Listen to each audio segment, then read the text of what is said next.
Don't ruin what you have by desiring what you don't have. Remember that what you have now was once something you wanted. The challenges in life sometimes are not due to circumstances, but because we overlook deep philosophical lessons. This quote is not just a simple philosophy, but a powerful reminder about gratitude and how we cherish the present. Let's explore other great ideas from Epicurus, the philosopher of peace and simple happiness. Epicurus's profound philosophies are not merely distant words, but practical lessons that can change how we perceive life, happiness, and satisfaction. Let's delve into analyzing each quote to understand better the timeless wisdom he left behind, helping us live a fuller and more meaningful life. His sayings are not just philosophical teachings, but also serve as a guide to a meaningful life, helping people find tranquility amidst a turbulent life. Don't ruin what you have by desiring what you don't have. Remember that what you have now was once something you wanted. This quote from Epicurus contains a profound philosophy of gratitude and satisfaction in life. It reminds people of the natural tendency of the mind, always craving what is far away and forgetting the value of what we already have. By emphasizing that people often sacrifice current happiness to chase what has not yet been achieved, Epicurus conveys a powerful message. True value does not lie in what we long for, but in the ability to appreciate what is already present in life. Look back at the achievements, relationships, and simple joys in the present. It's very likely that what you hold today was once something you longed for in the past. It could be a stable job, a loving family, or even peaceful moments that you once desired.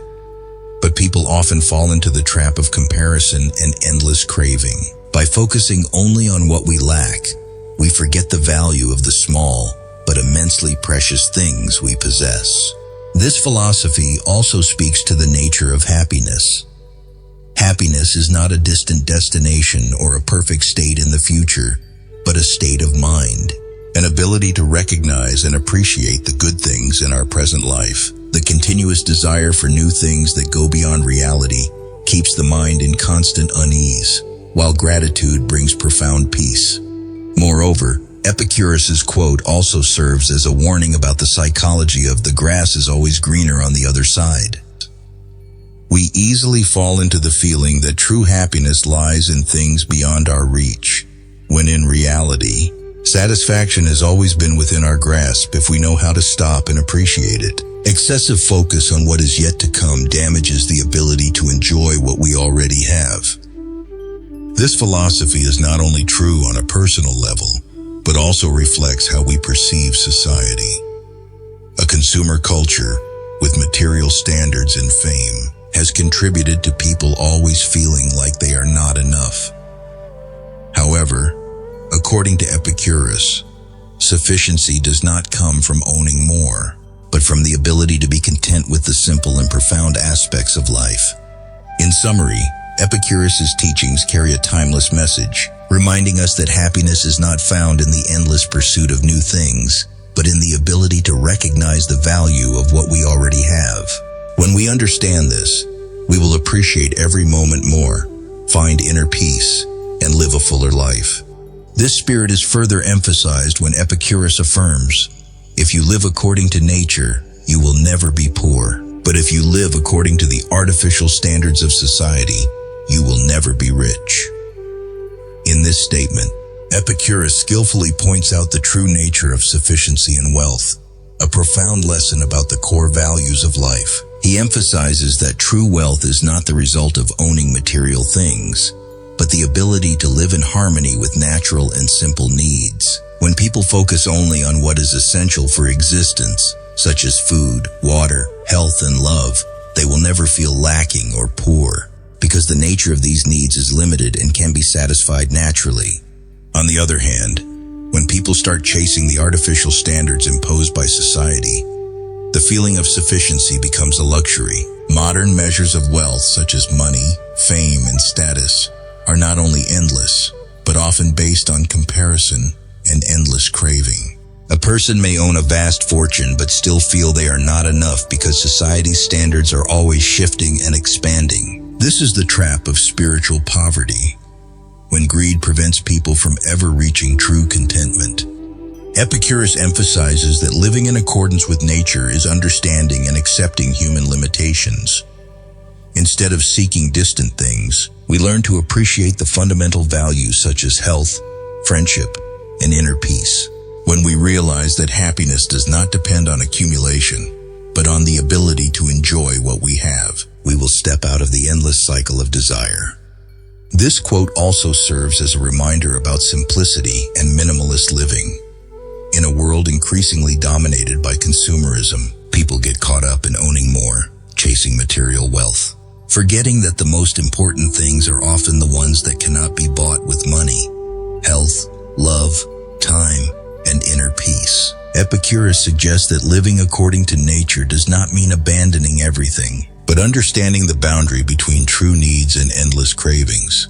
Moreover, this philosophy reflects a profound opposition between true happiness and the illusion of wealth. When people live according to nature, sufficiency is no longer something to be fought for, but a state of inner completeness. Meanwhile, when caught up in societal values, people keep measuring themselves through the eyes of others, imprisoning themselves in infinite desires. In summary, Epicurus's statement is a reminder about inner freedom and the power of contentment. When living in accordance with our true nature, people will discover that they are already wealthy within their soul, because satisfaction is not found in owning more, but in appreciating the simplest things in life. Another important message Epicurus leaves is, poverty that can remain cheerful and optimistic is a noble thing worth cherishing. This quote from Epicurus conveys a powerful message about the value of spirit and the true nature of happiness. He emphasizes that nobility and happiness do not depend on wealth or material circumstances, but on how a person faces hardship. It's a reminder that even in poverty, when people can maintain an optimistic spirit, they can still live a meaningful and cherished life. In fact, poverty here is not just about material scarcity, but can also refer to adverse circumstances in life. Epicurus stresses that attitude toward life and how we perceive circumstances are what determine happiness. A person may live in scarcity, but still experience joy if their mind is not bound by endless desires. On the other hand, a person who possesses material abundance, but is constantly driven by greed and comparison, will never feel true peace in their soul. What makes this philosophy profound is the connection between optimism and inner freedom. When people know how to accept their circumstances and find joy in simple things, they will break free from dependence on the superficial values imposed by society. Epicurus believes that optimism in poverty is a manifestation of a free mind, not influenced by materialism, nor imprisoned by external expectations and pressures. It is a mental state that transcends circumstances, where one finds the true meaning of life. Moreover, the quote emphasizes the power of gratitude. When we appreciate what we have, even in scarcity, we will realize that happiness is not in having more, but in understanding the value of what we possess. A simple meal, but filled with love. A peaceful moment with loved ones. These simple things are at the core of true happiness. However, this philosophy does not encourage passive acceptance of poverty or indifference to improving one's life. Epicurus does not deny the importance of basic living conditions, but emphasizes that the highest value lies in mastering one's mind, maintaining optimism even in the face of adversity. This is a form of spiritual strength that no circumstance can take away. Finally, this quote serves as a reminder about the nature of true wealth. Wealth is not an abundance of material things, but a state of inner peace and contentment when we appreciate what we have. A truly wealthy person is someone not bound by endless desires, but who finds completeness in the simplest things. In summary, Epicurus' statement is a powerful philosophy, reminding people that happiness and nobility are not determined by circumstances, but by our attitude toward what we have. When we learn to live optimistically, appreciating spiritual values, we will find profound peace, overcoming all limitations of poverty. This is a timeless lesson, guiding people toward a simple but meaningful and dignified life. The mastery of the mind and inner happiness is further explained by Epicurus when he declared, "You must be a slave to philosophy if you truly want to be free." This statement by Epicurus presents an apparent paradox, but in reality, it contains a profound truth about the relationship between knowledge and true freedom. He uses the image of being a slave to philosophy to emphasize that only when individuals dedicate their minds to learning, contemplating, and understanding the essence of life can they truly reach a state of freedom. The freedom Epicurus refers to is not merely the liberation from material constraints, but rather spiritual freedom, the ability to master one's mind and not be influenced by external factors. Don't ruin what you have by desiring what you don't have. Remember that what you have now was once something you wanted. The challenges in life sometimes are not due to circumstances, but because we overlook deep philosophical lessons. This quote is not just a simple philosophy, but a powerful reminder about gratitude and how we cherish the present. According to Epicurus, philosophy is not just an abstract discipline for scholars, but a path to awakening and spiritual liberation. When people understand the nature of the world, natural laws, the limits of their own being, and the nature of desires, they will break free from the shackles of fear, illusions, and unnecessary wants. The freedom here is a state of mind that is free from worries about death, wealth, or the judgment of others, factors that often cause suffering and lead individuals to lose themselves. Being a slave to philosophy can also be understood as fully dedicating oneself to the exploration of intellect, accepting the pursuit of learning, and cultivating critical thinking. Epicurus believes that one is truly free when they are able to control their thoughts and perceptions. This requires a strong commitment, similar to the devotion of a slave, constantly questioning, contemplating, and practicing the right philosophies to improve one's mental life. However, this idea does not promote a rigid attachment to knowledge that lacks practical application. According to Epicurus, philosophy is not a distant theory, but a guiding compass for everyday life, helping individuals live peacefully and meaningfully. The true foundation of freedom is rooted in understanding moral principles, self-control, and a proper understanding of happiness. Don't ruin what you have by desiring what you don't have. Remember that what you have now was once something you wanted. Moreover, this philosophy implies that spiritual freedom cannot be achieved without intellectual discipline. People need to train the ability to think independently, removing the prejudices and illusions imposed by society. This journey is not easy and requires patience and courage to face the truth about oneself and the world around.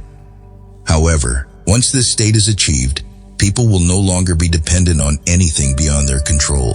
Epicurus's statement could also be seen as a rebuttal to a hedonistic lifestyle, focusing only on short-term satisfaction without intellectual depth.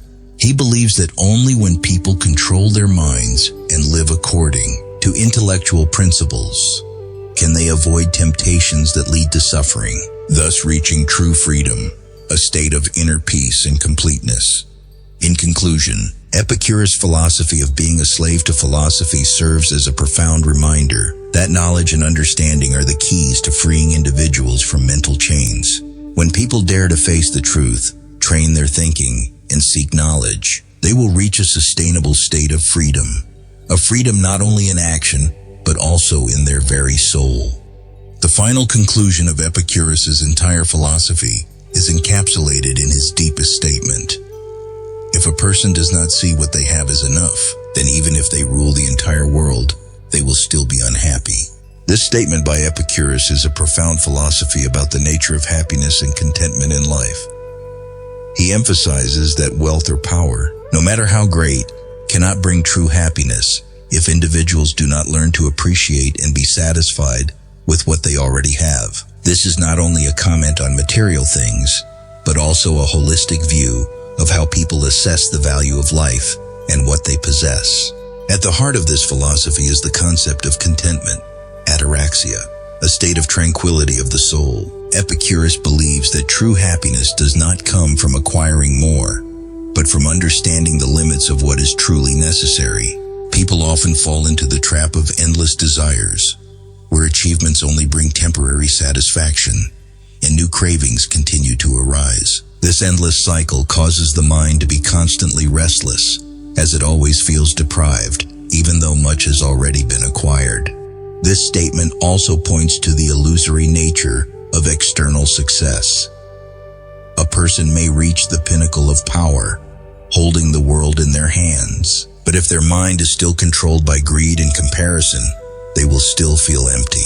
Epicurus wants to emphasize that unhappiness does not come from circumstances, but from how people perceive those circumstances. A mind that does not know contentment will always feel lacking, even when all the things others desire are within their grasp.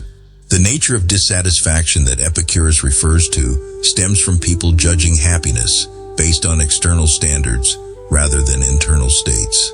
When measuring self-worth through wealth, fame, or recognition from others, people easily lose the sense of completeness from within. Dependency on these external factors makes happiness a fragile concept, easily shaken whenever external conditions change. This philosophy also carries a profound implication about the connection between happiness and perception. Happiness is essentially the result of a soul that appreciates the simple things and lets go of unnecessary desires. When people stop and reflect on life with gratitude, they will realize that they have enough, that true happiness does not come from having more, but from recognizing the value of what already exists. Interestingly, Epicurus' statement does not deny success or lofty aspirations. He does not oppose striving for better things, but emphasizes that happiness must stem from a balance between desires and the ability to control them. When people control their greed, not allowing it to dominate them, they can move forward while maintaining peace of mind. In summary, Epicurus' statement is a powerful reminder about the true nature of happiness. Happiness is not about owning more, but about the ability to appreciate what we already have. When people understand that true value does not come from wealth or power, but from peace of mind, they will find a fuller and more meaningful life. This is a valuable lesson, urging each person to learn how to let go of endless cravings and seek richness from within themselves. When these noble ideas have begun to take shape, I invite you to take a deeper journey with Epicurus, a person whose journey and legacy continue to change the lives of countless individuals worldwide. His story is not just about philosophy, but also a living testament to the quest for true happiness and peace in a complex world. Epicurus' life and career were groundbreaking, exemplifying the pursuit of happiness and tranquility in life through intellect and simplicity. Born in 341 BCE on the island of Samos, Epicurus showed a deep interest in philosophy and the theories of life from an early age. Despite studying various philosophical schools, he constantly sought a simpler and more practical approach to solving the problems that people face every day. After founding the school of Epicureanism in Athens, Epicurus opened a school called the Garden, where he taught students not only theory, but also the way of life, the pursuit of true joy in life. Epicurus' philosophy focuses on seeking happiness by minimizing unnecessary suffering and anxiety. He believes that happiness does not come from material pleasures or excessive desires, but from living a simple life with sincere relationships and intellect. Epicurus particularly emphasizes controlling emotions and avoiding fears, especially the fear of the divine and death. He believed that when people understand that the divine does not interfere with human life and that death is merely the natural end of life, they will live a life of freedom, no longer fearful or anxious, and thus achieve true happiness. Epicurus was not an advocate of indiscriminate hedonism, but he encouraged finding joy and balance, avoiding suffering caused by excessive desires. He argued that adjusting pleasures and seeking joy in simple things like knowledge, friendship, and peace were the best ways to achieve lasting happiness. This view opened a new path in philosophy, moving from the pursuit of happiness through physical satisfaction to the pursuit of spiritual and intellectual values. The meaningful gift that Epicurus left to the world was not only philosophical theories about happiness in life, but also a powerful message about freedom, liberation from anxiety, and the pursuit of balance in life. He showed that only when people accept what can be controlled and abandon irrational fears can they live a fulfilling and happy life. Epicurus was not just a philosopher, but a teacher, one who pointed out the simple yet profound path to a happy life. Epicurus's lessons that future generations can learn from are the importance of finding happiness in simple things and freedom from fear. He taught that happiness does not come from material wealth or temporary pleasures, but from harmony with oneself and inner peace. Through simple living, we can find joy in little things like friendship, nature, or sincere conversations. Epicurus also emphasized that people must overcome the fear of death and uncontrollable things so they can live freely and enjoy life. He encouraged us to pursue knowledge to better understand ourselves and the world around us, thus freeing ourselves from anxiety and suffering. Finally, he affirmed that friendship is a great source of happiness, the foundation that helps each person overcome difficulties and find warmth in life.